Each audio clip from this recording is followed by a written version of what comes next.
Hello, I'm Allison Taylor Brown, Director of the Village Writing School, and we welcome you to our online Mystery Thriller Summit.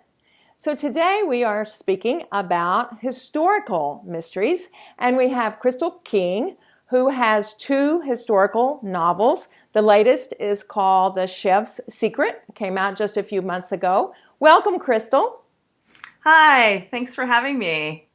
So just to get us into our topic, why don't you tell us a little bit about The Chef's Secret? Sure. So, this is my latest labor of love, and it is a novel about an Italian chef who was a celebrity chef basically back in the Renaissance. And he published a very famous cookbook called L'Opera di Bartolomeo Scoppi, and which means the works of Bartolomeo Scoppi. And it was the best-selling cookbook for almost 200 years after it was published in 1570. And we don't know much about him other than he had an apprentice named Giovanni, and we know a few people who he worked for, and we have this cookbook that he left behind with over 1,000 recipes in it. But we don't know much else. So I got to make up all sorts of really interesting things about his life. So it's a mystery and a love story, and it's full of food. Ah, all the three grades, yay! So there's a lot of research in any type of historical book, but I would think that mysteries would be sometimes even more complex. So just starting with the basics, what do writers of historical mysteries need to convey about the time? So there's a lot of things relating to like the time frame itself. You have to really think about usually the idea of the story and the time and the setting when it comes to historicals all happens at the same time. There's a lot of really interesting considerations that mystery writers need to think about if they're setting something in the historical past. And that is primarily that you need to really understand how certain things in that era and certain things in the settings where you're going to place your scenes are going to impact the story itself. So, for example, you really need to understand how characters would inhabit a certain place in a way that makes sense for the mystery as well. So, for example, if you have a mystery that is dependent upon somebody that's going to be poisoned, and then you're investigating that in some fashion afterwards, you have to understand not just what the poison was and how it works and how we know it works today, but you also have to know what people thought of it in that time frame, if they were aware of it, how it would be acquired, and what like the local folklore around that might be, for example. There are considerations like that you need to keep in mind. The reason that historical mystery is interesting to a lot of people is because you are moving back to a time when there wasn't cell phones and there was more mystery around some of the things that you're doing. But that doesn't mean you don't have an understanding of how those things are today. You have to marry the past and the future in your mind when you're making those, when you're starting out your story and when you're starting to get the ball rolling.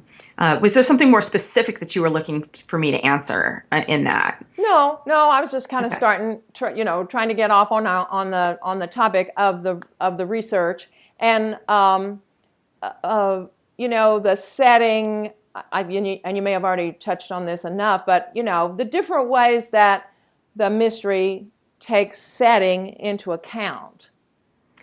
Okay, so the setting really needs to have as many personality traits as the character within it. I think this is especially true of historical fiction because you're world building. You really have to get the places where the mystery is being set, where your story is being set, cemented in the mind of the reader in such a way that they can envision it.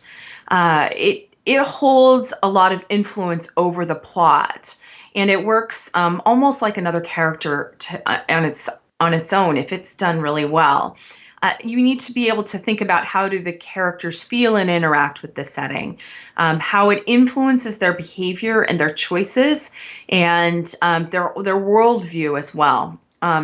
Is the setting a protagonist or an antagonist? And this is really an interesting thing in particular when you're writing mystery or crime, because your setting can be a hindrance to your characters potentially in a way that could create all sorts of really great tension. So you need to have a sense of, is the setting something that your characters are really familiar with, or are they unfamiliar with it? Is it a friend to them? Is it a comfort, or is it kind of an enemy that they have to also be navigating at the same time that they're navigating all of the different plot points of the story? Settings can also hold a lot of clues and red herrings for your for your characters, and you need to weave those into the details and into the descriptions of what you're trying to tell. And then you also, like I said previously, you need to know what the setting, your limitations of that setting were, and how your characters might have felt in those settings. So, for example, my first novel, Feast of Sorrow, was set in ancient Rome. And there were certain things that were possible in ancient Rome that are not possible now, and vice versa. There are certain things that a character might be able to do in ancient Rome and get away with that you couldn't get away with now. So you need to really understand your setting that you're placing it in and how it's going to affect the overarching story. Well, I just want to say, and I don't want to give anything away about the novel, but I thought you did a fabulous job with that in The Chef's Secret. I mean, the main part of it takes place in Rome, and of course you did a great job there. But then when they made that trip to Venice, you really didn't have a lot of time to set that up. And yet, we see how he feels about Venice, and we see then how his thoughts about it shift while he's there. And I thought that was really, really great, the way you did those settings. So, yeah, great. And a setting like Venice is a great example of that. There are certain things that can happen in Venice that can't happen anywhere else in the world. And you have to really understand how that location is going to impact what the characters are doing. Mm-hmm. Mm-hmm. So all of this, how do you plan it? What's your process? How do you keep up with your plan? Do you plot it all out to the end, or how do you plan one of these? So I really believe, well, let me put it this way. There's two schools of thought. You can pants it, you fly by the seat of your pants, and you just spit out the novel and as it comes top of mind. Or you can plot it. I really think that in mystery in particular, you sort of need to have some sort of outline or plot, unless you have an incredible memory. I mean, like A+ memory, a photographic type of thing, because you're dealing with all sorts of not just the time that a historical novel has, but you also have to figure out what all of the things are that your readers know in any given instant, what your characters know in any given scene. But then when it comes to historical, you actually have to weave in so many details, things like what was happening in the world in the time frame that you're writing about. And that could be, so for example, in Renaissance Italy, in the time frame that The Chef's Secret is taking place, I have to know what's happening in the world at large. For example, there was a comet that spanned the skies for several months. How did that affect the people that could see this comet around the world? I also had to figure out what was happening with all of the Italian families, the warring families that might have impacted politics or my characters. I had to figure out what was happening in the papacy, and who was being elected, which pope died, which cardinals were in place. And when you have all of those types of details in different kinds of categories, you really have to find a way to create some sort of plot or outline, an outline for your plot, or at minimum a set of detailed notes about everything that's happening in the world that you are working in, and that everything that your characters know about the mystery that they are participating in. So I really think that in order to make sense of all that, you do need to plot. I think it's particularly important for historical fiction, historical mysteries even more so. And there's a couple books that I actually really recommend in general for anyone that's trying to plot or trying to create outlines. One of them is K.M. Weiland's book, Outlining Your Novel, which is just a really great book that explains all the different ways you can outline. And Mary Carroll Moore's Your Book Starts Here. And she explains a lot about how to create not just the outline, but also the rise and the fall of tension and action within a book. But that said, because I know a lot of people think, oh, but an outline's so restrictive, it's gonna hinder my creativity. And that's not necessarily true. There are so many times I know what the plot of my book is. I have it mapped out chapter by chapter. I know scene by scene in a lot of cases what's going to happen. But then I sit down and something just totally deviates. And there's a character that's dead that I didn't expect. Or your mind works in really great ways. And putting an outline together is a frame. It's a frame that you work within, but you're not bound to it. And it doesn't have to limit creativity. What it does is it helps get rid of all the murky middle stuff and just helps you make sense of all of the ideas that you have along the way. So I wouldn't let an outline stop you if you think it's about creativity and that'll hinder you, because I actually think that it could be quite the opposite. It would seem to me, I mean, I've always said I could never write a mystery because I could never plot it. To me, it just seems so complicated with, like you say, the red herrings and all of that just seems incredibly complicated. So I would think, personally, that you indeed would need to have, and like those timelines, all those different timelines, running parallel so that, what's going on here and here and here, and you can actually see that all at one time. I would think you'd need that. But actually, there's that other school of thought. Yesterday, I interviewed Hank Philippi Ryan. Oh, yeah, she's wonderful. Oh, wow. She just does it all right out of her head, and I just was amazed, But and she's some not people doing can historical. do that. But she's not doing historical either, right? So yeah. So you've got that whole other challenge. I think it's really about the world that you're building. If you know the world intimately, and I can bet that Hank probably takes some pretty serious notes in some way. It might not be an outline, but at least she's keeping track of certain things. Yeah, she showed us that yesterday. Yeah, but I think when it comes to world building, you really have to know your world so intimately that you could navigate it without any notes. Mm-hmm. And when you're setting stuff in the historical past, there's just so many unknowns. So I would find it really interesting to meet somebody who writes historical who doesn't have some form of an outline. Right. I'm sure they're out there, but I haven't yet met anybody. Right.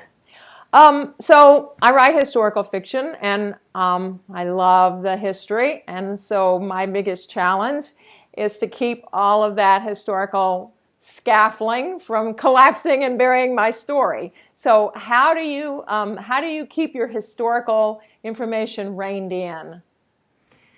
Yeah, so balancing the historical fact with what's fiction is tricky.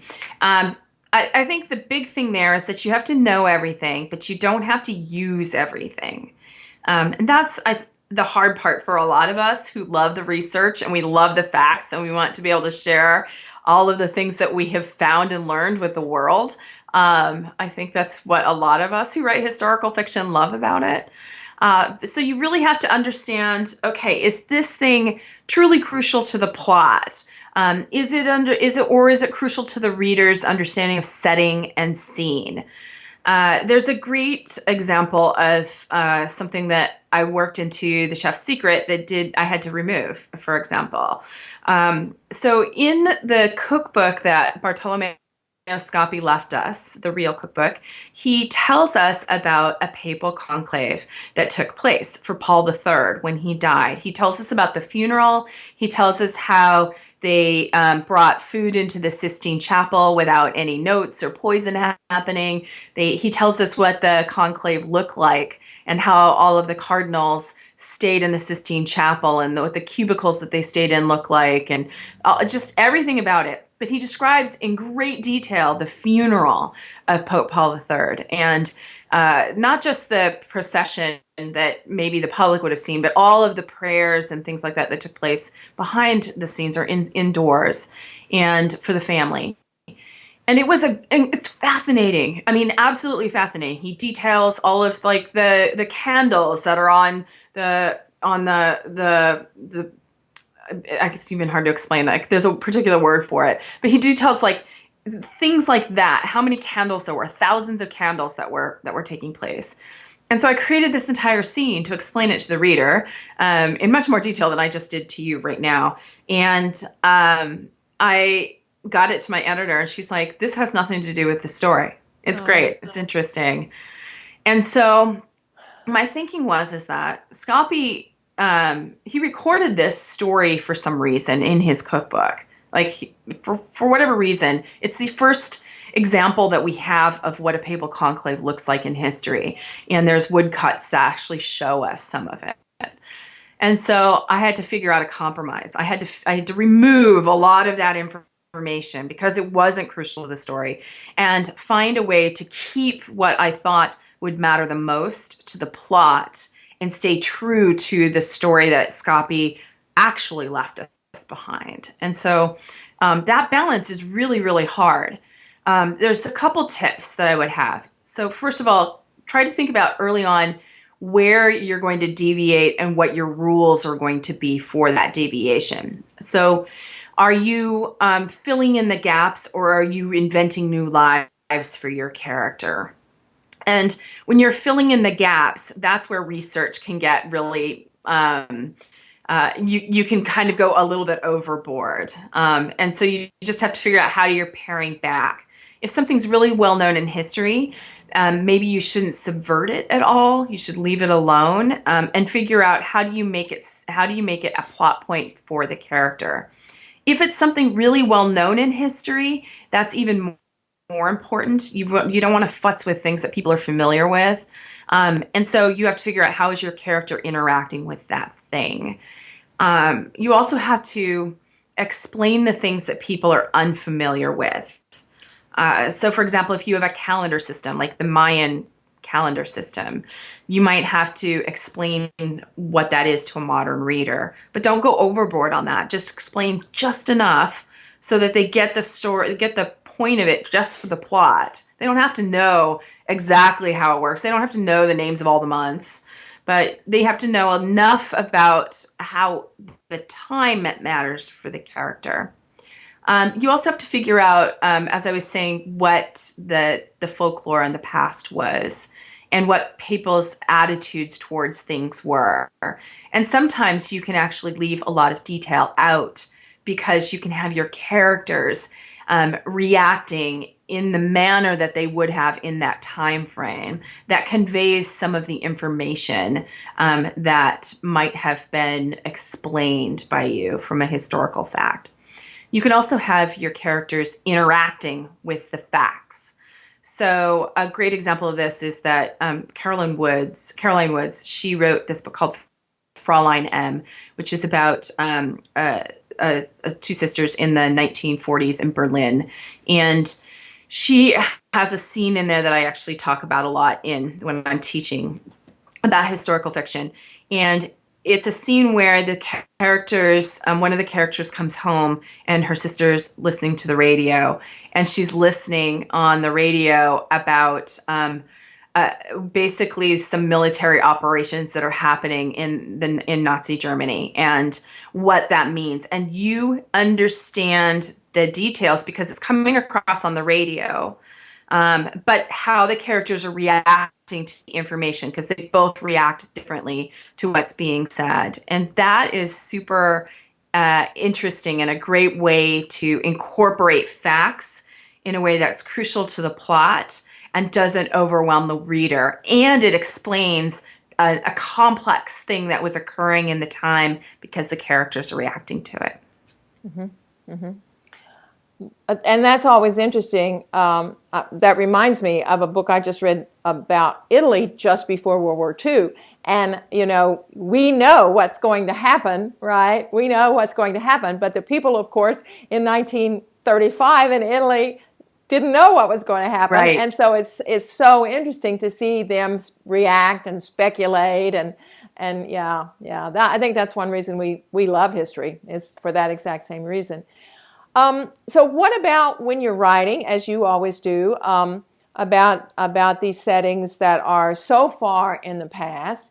Do you feel like it's important to visit these sites, even though a modern Rome is definitely not like the Rome you wrote about in your first novel?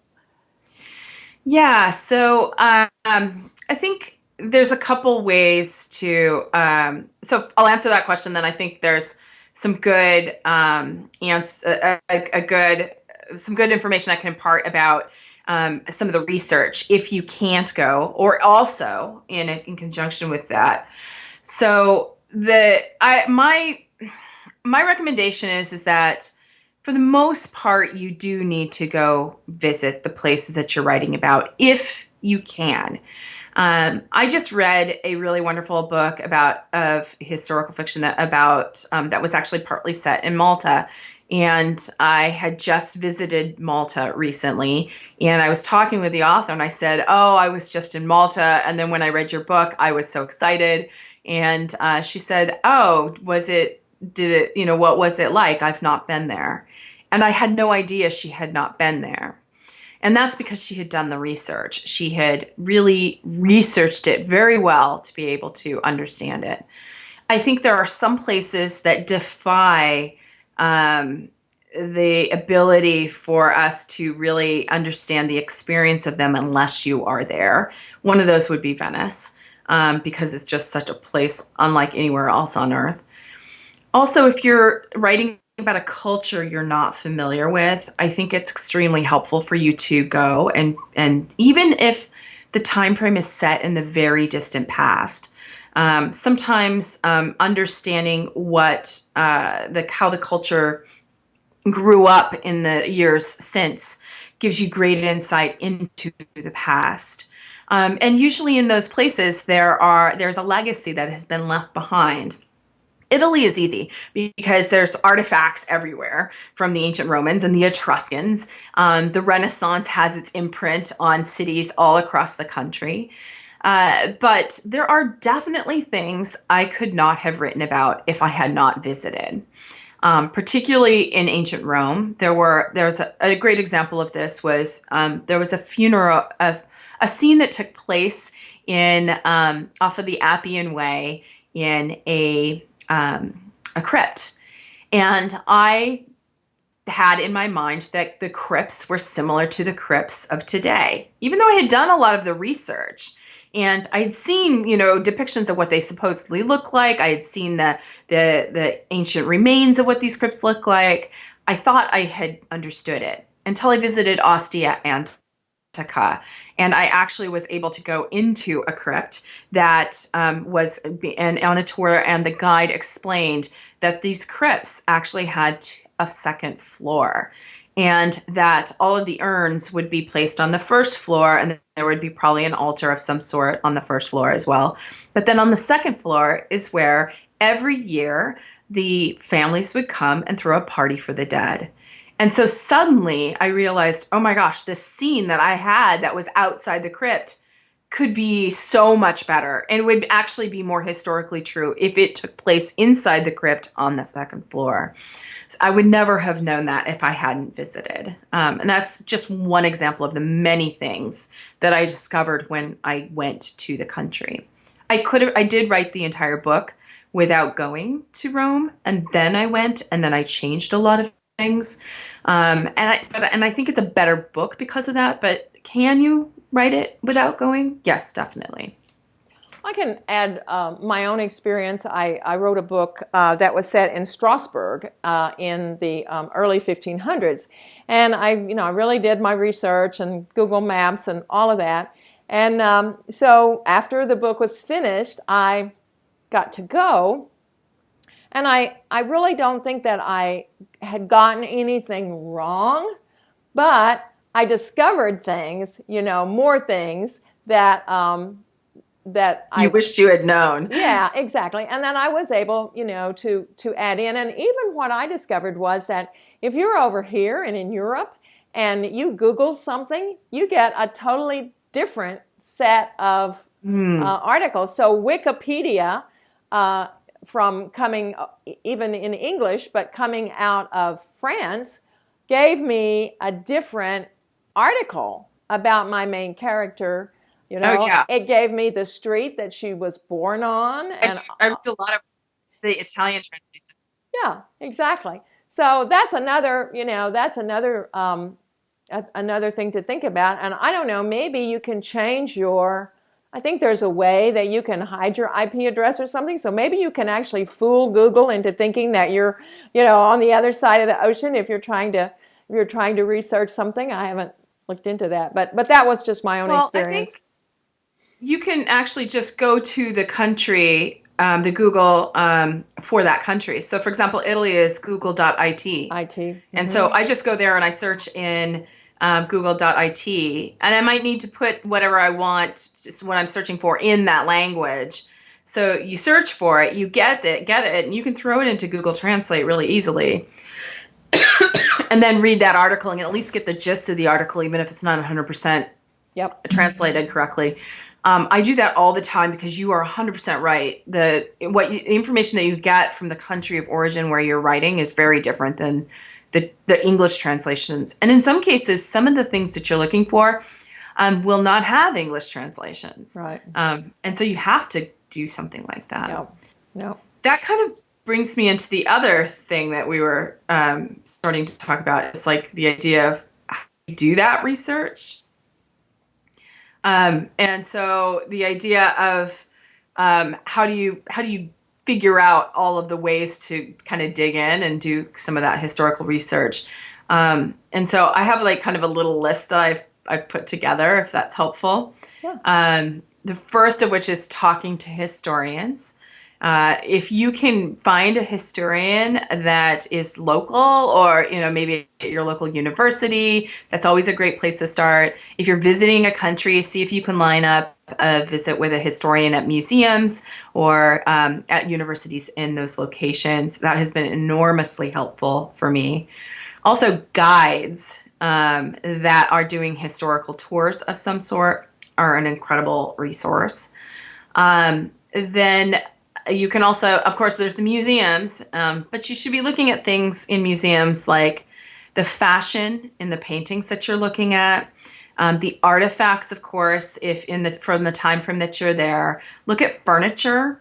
And so, for example, one of the things in the book that I'm writing now is set in Venice, and one of the items of furniture that is a plot point for me is a cassone, which is basically a big chest. It's a wardrobe. They didn't have closets and they didn't have the standing upright wardrobes, but they had these chests. And so it's stuff like that. That chest is playing a major plot role for me in that story. So look for artifacts. You can also start digging through archives for marriage, birth, death certificates, and wills. You'll find that sometimes that will yield all sorts of really fascinating information that can directly influence your plot. I was able to, the will for Bartolomeo Scappi still exists. And knowing what was in that will actually gave me certain things that I could change in my story and that made a difference in some of the motivations for my characters. You can also look for things like court records. And sometimes those can be in like a book form. There's actually a great book on Italian Renaissance court records that I picked up that was amazing to show me what daily life was in that time frame. Passenger records for ships are another good thing. It gives you an idea of family. You can actually even open up an ancestry account, even if it's just for a month while you're doing research, and plug in the family and do research to see who's connected to who. So you can try to see who really existed and maybe get the names correct, and then do some additional research on those individuals. And on the internet, you can do all sorts of things. Google is your friend. Wikipedia is your friend, but always look for secondary sources. Wikipedia is not always reliable. Historical photos, there's a lot of really wonderful archives, such as in the Library of Congress or at the Met, or in different museums around the world often have big libraries of historical photos to look at. You can go to Google Maps and walk around in the places where your character might have walked, and that can be really helpful. There's, of course, you can always find journals, newsletters, newspapers, advertisements. Advertisements can be super interesting. Finding an advertisement for something in the 1890s or an advertisement for something in the 1930s that could actually directly influence your plot, something that your characters might buy, can be really fascinating. Cookbooks, etiquette manuals, catalogs, even novels of the time frame can hold all sorts of interesting ideas for you, and short stories from that time frame. And there's two things that I would say about research that you should keep in mind. One is that you should look for biased information. History is never unbiased. Historians have an opinion, and when they write what they write, they will include that. And the sensibilities of that day will be included in that bias. So, for example, a lot of the research I did for ancient Rome, I read the works of Suetonius to understand some of the lives of the emperors.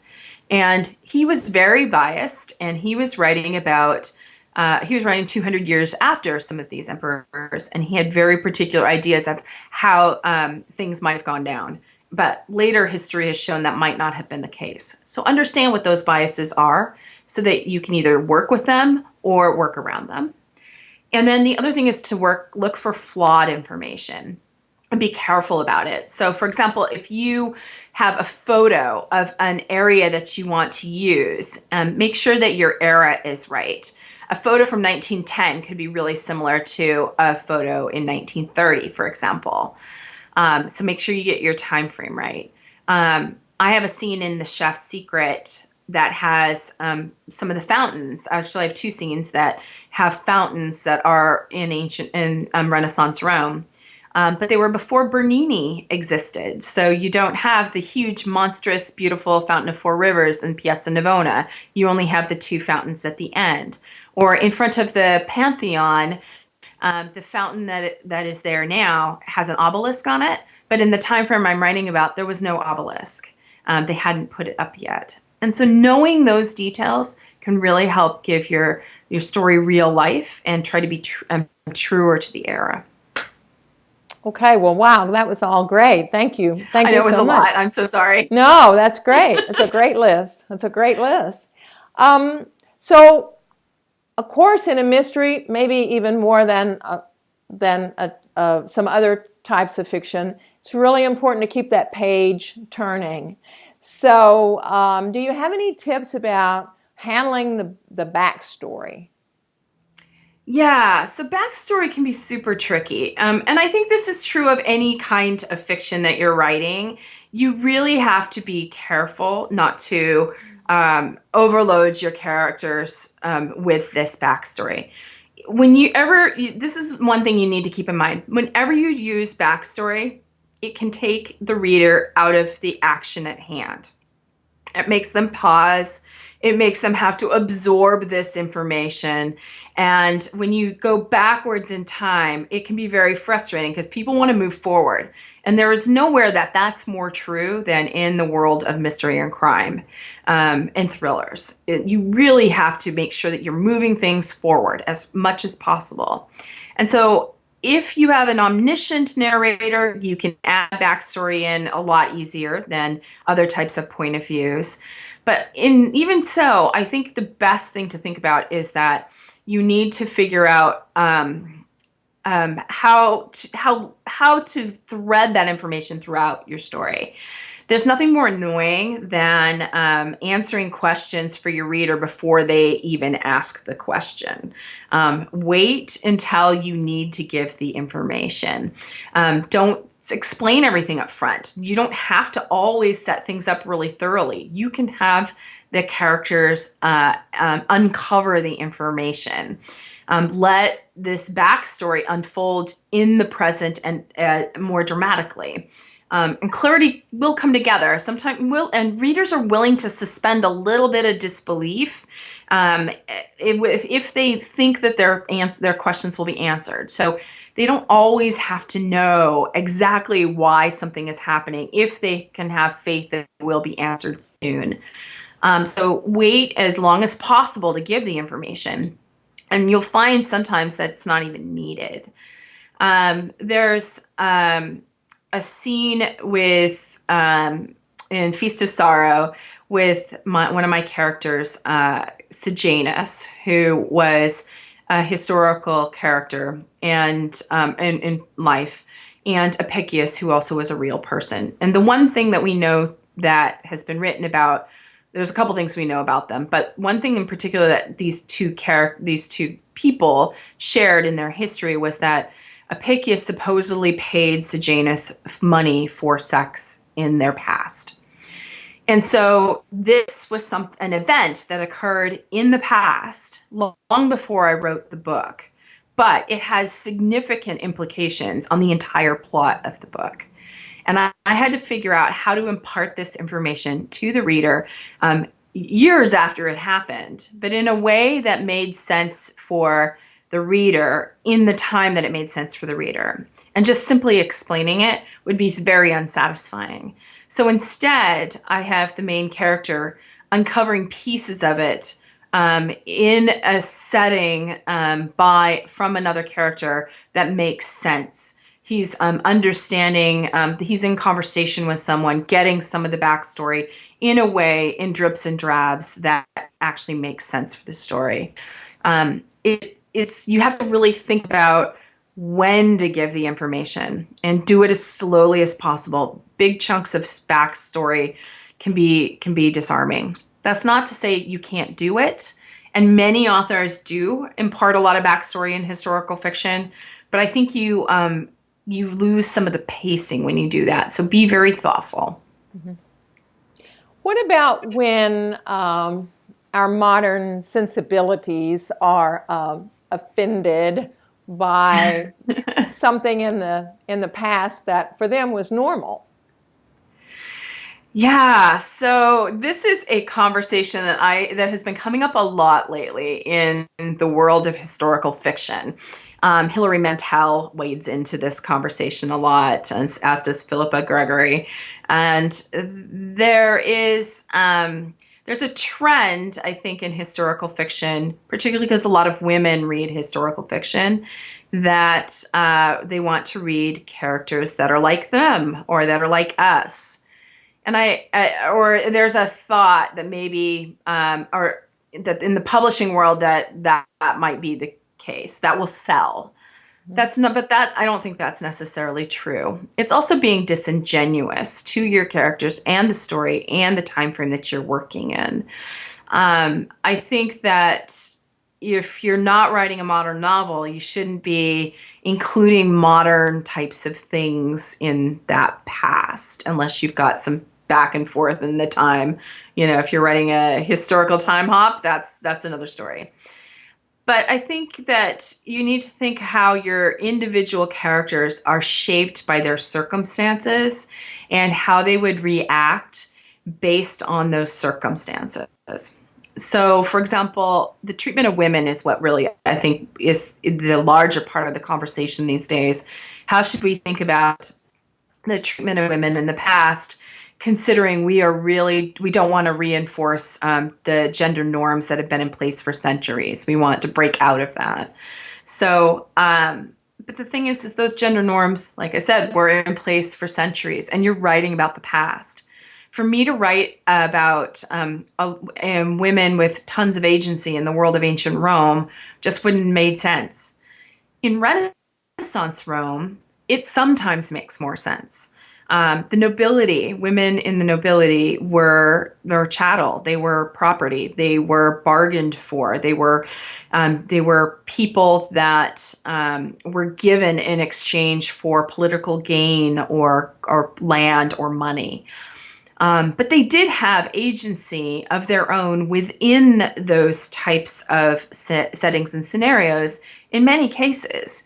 And so, what you're looking for historically are for some of those types of situations. The common women in Renaissance Italy, for example, had a lot more ability to make decisions for herself and her family, and to run businesses, and to do more. That's not to say there weren't consequences of those actions in greater society, but knowing where those limitations are makes a big difference to your story. If you are putting modern feelings and emotions and actions into the mouths and the minds of your past characters, or your characters that are set in the past, the reader will feel it, and they will know, and they won't believe it. It becomes jarring. I've read so many reviews from readers who are saying, did this annoy you? I'm looking for a book in the past, but I'm reading this character that feels like it's a teenager in 1995. So the feelings are the same. So you need to figure out how to balance that historical authenticity to how people really behaved. And you can do that in ways that are appealing to the modern reader. You can have characters that have internal conflicts about how they're being treated. For example, if a woman is being treated unfairly in your story, let the reader know how she feels about this injustice. But you don't have to make her have the justice, which might be untrue. And I think there's disclaimers that you can also put in there too. So I've seen this in a few books where you can include an additional note. There's always you can include this is a work of fiction, any resemblance to people living or dead is, that's a familiar addition to a lot of books.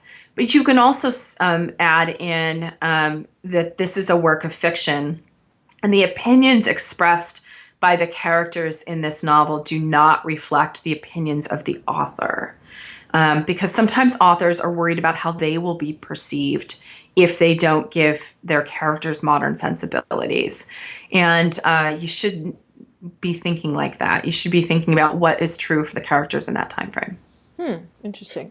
Well, speaking of disclaimers, what if some of the people or their family members are still alive? Wasn't there something just a few years ago about the descendants of the Medici trying to sue? Was it Netflix or was one of those? I hadn't heard that, but I should go look into that. But I think that because there's a couple. There's been several different shows about the Renaissance. One is the Medici. There's also the Borgias, which I think the Borgias have. I don't think it's.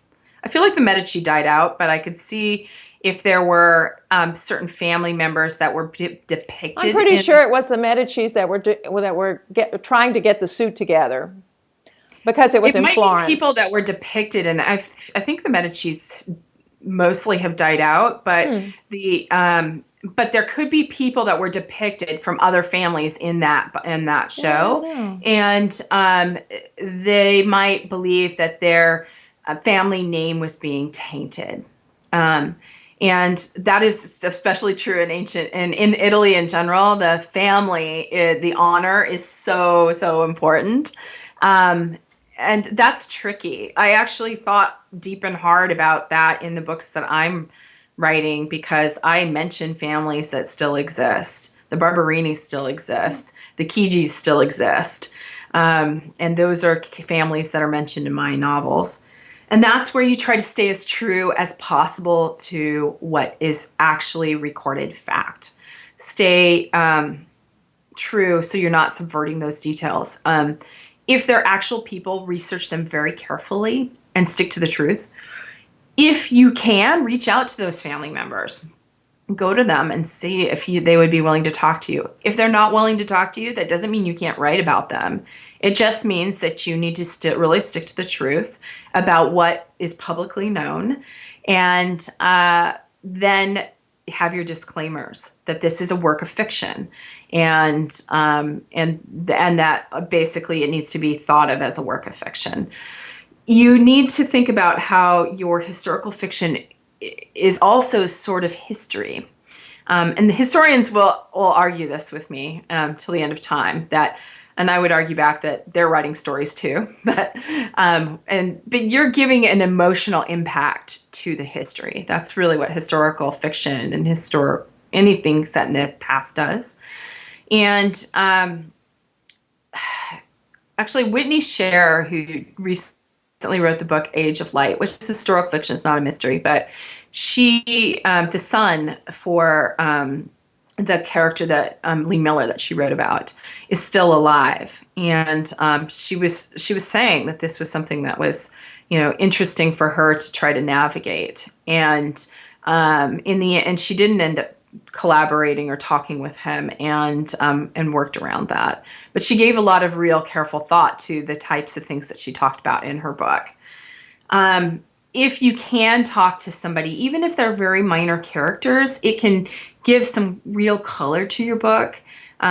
If you want to try to make those characters appear as close to their memory if you can, and try not to hurt those people's feelings, or put a lot of disclaimers in. I think that if somebody's trying to sue you for something that happened 500 years in the past, that's a little ridiculous. Okay.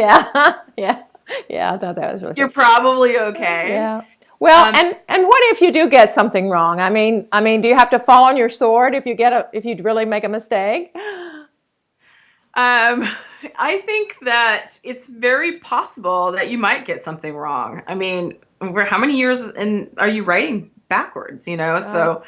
There's an author, Kate Quinn. She's written. She writes a lot of historical fiction set in different time frames. And one of the things that I love about what she does, or she did in her early books at least, is that she has a page on her website of all the things she got wrong, and that readers have pointed out. And so do a mea culpa and just say, hey, you know what? I got that wrong. I'm so glad you pointed that out. If you get something wrong, write a blog post about it. How you wished you had realized that, or what you felt like your flaw was in the research process. Try to be transparent. I think this is true of almost anything, especially with the internet these days. If you are just honest and transparent about what you might have gotten wrong, people can be very forgiving, more so than you might imagine.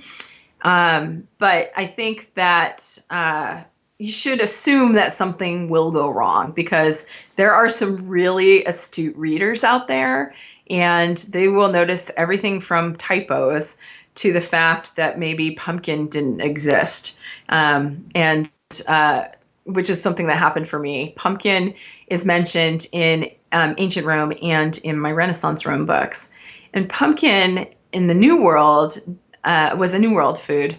But it wasn't untrue. It just it just seemed untrue, because pumpkin is a word that was used in Latin all the way back through the centuries to explain a gourd.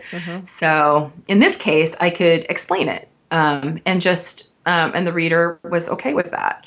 Or I subverted history with the comet in The Chef's Secret. There was a comet that appeared and was seen in the sky for months, and it appeared in April of 1577. I had it appear in November. And I had a reader who was really frustrated by that, even though I had an author's note that explained why I did it. You can't win them all. You just can't. Well, when you in the course of writing a novel, there are so many hundreds to thousands of details, whereas these experts out here, their little expertise maybe, they've spent their whole life, looking at historic guns, for example, right? So, right. We can't be experts in every single detail. Exactly. Yeah. So, Crystal, this has really been great. So much wonderful information. Thank you so much. And hopefully all of our attendees will grab a copy of The Chef's Secret and study how you have executed all of these techniques that you shared with us today. And we just thank you so much for your time.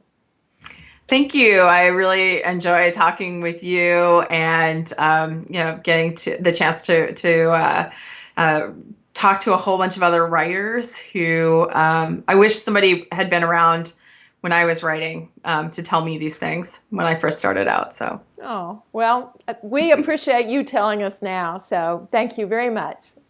Have a nice day. Ciao. Ciao.